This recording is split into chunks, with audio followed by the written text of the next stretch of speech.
Good morning. Hope you guys are doing well. Let's start from BTC under a higher time frame. And on this channel, you know already we don't touch the monthly time frame so often. In today's episode, we'll start looking at the monthly as well as weekly, and then we're going to move on to a lower time frames. However, we saw a monthly time frame close last night and weekly time frame closed 2 days ago. Before we start, I've got a small request as usual.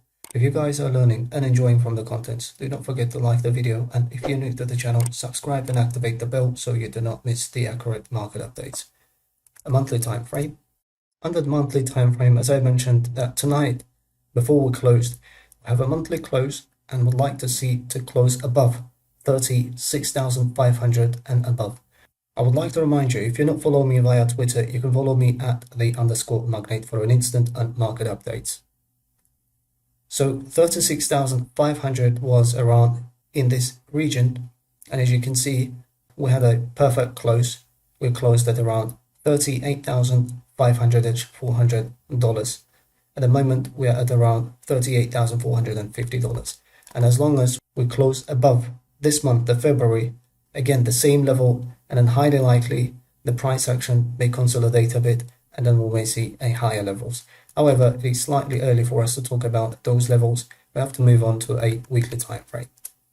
So far, on the monthly time frame, we can say that we are safe, and monthly time frame is under the bull's control. However, on the weekly time frame, we've got slightly different scenario that as soon as we lost $40,000, $41,000, weekly time frame went under the consolidation that I mentioned in the previous videos. And as expected, within the higher time frame, major support, we held it, and then we started moving towards the upside. However, on the weekly time frame, we've got a heavy resistance above us that the first level is going to be $42,000 and $52,000 are going to be crucial in the coming weeks and months. However, in the beginning, I would like to watch at around 42,000 and 42,500 level. Moving on to a daily time frame. On the daily time frame, once we lost the $60,000, daily time frame consolidated a bit in here, and then we started moving towards the downside. We had the support levels at around $48,000 and $50,000. As soon as we consolidated in here, and we got a SFP with a $52,000, we added another levels below us, and at the moment we came right inside to our major support level. As soon as we lost, as I said, $60,000, we saw nearly 45% dump in the market. And if you shorted it with a 10 times 430%, 5 times 215% profit. However, we shorted on the mid time frame around $66,500, $63,000. Let's move on to 4-hour time frame. On the 4-hour time frame, as soon as we reach to $69,000 that we've been waiting for some time, $68,000 and $70,000, we reached exactly to the mid between $68,000 and $70,000, and we had a rejection right from the high time frame Fibonacci level. And if you're going to take the Fib level away from the high all-time high, and then at around 62,400 level, we got rejection right from the 618. At the same time, we had a point of control at around there, 66,400 level, 618, the golden pocket. We had an initial short setup. However, high probability setup came as soon as we lost the white line with the red one in a single candle, and we had a high probability setup. As you can see, we tried to go inside, second one, third one, and we've got rejection right from the white line. And again, we saw a massive dump in the market. So since then, if we're going to take average from $64,000 all the way to the recent dump, we had 48%, nearly 50% profit. However, with the current price action, we have 40% profit, and still we do not have an exit signal. If you want to learn all these technical analysis, what I'm showing, and if you want to become an independent professional trader, or you're interested in the institutional trading system, you can message me via Telegram at Magnate8, and 101 intense masterclass is available, where I'm going to teach you how to become a profitable trader in the market. It only takes you 5 to 10 hours to master this all. And during the course, you will learn day trading, i.e. scalping, swing, and as well as the long-term as an investor trading systems. So as I said earlier on, we do not have a trend change under the mid time frame, low time frame, as well as the higher time frame. since we shorted at around 63,000 and 66,500 average from $64,000, we're still holding our short and we never had an exit signal. So at the moment that we are rejecting right from, as you can see, that was an order block. That was the starting of the recent dump. We dumped all the way up to the major support, $33,233, and then we got another rejection, second one, the third one, and now we are facing the next rejection.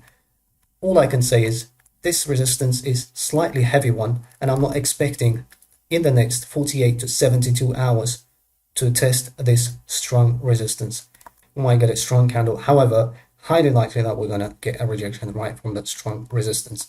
And I'm also watching at around, if in the next 3 to 5 days claiming above this resistance, then highly likely we might go all the way up to $42,000, $43,000, which is next point of control.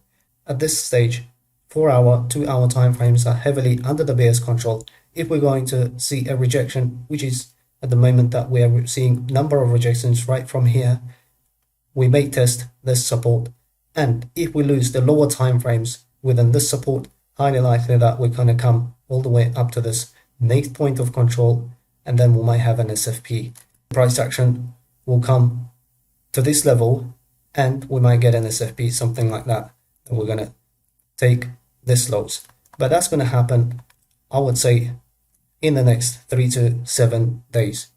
I saw some bullish scenarios that the people were saying this is a higher low structure. However, they're not paying attention to one thing. This is going to be enough heavy resistance that I would say.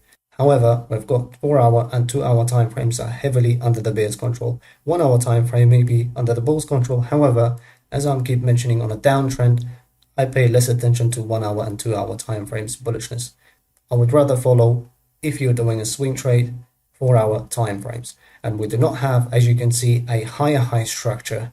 The classical definition of the bullish trend is going to be, you need two things, a higher lows and then higher highs. At the moment that we do not have a higher high structure. So on top of it, I'm a bit cautious with this resistance level. And if you're going to ask whether we have another confluence in this region, I would say this Fibonacci level, that as you can see, we've got nearly a rejection right to the dollar of 382. And also 618 after we're going to break this resistance in the coming days. That's another confluence, 618, with the next point of control. But that's going to be too early for us to talk about it. I'm not going to talk about much about the strong resistance level and next point of control above us. However, I would like to pay attention 382 and then this horizontal resistance line. Now we've got double resistance. We're going to lose lower time frame 0.33, the fib level. As I said, highly likely we're going to end up in this support box. We came to an end of this episode, and if you guys enjoyed it, do not forget to like and subscribe to the channel. Thanks for watching, and I'll see you in the next videos.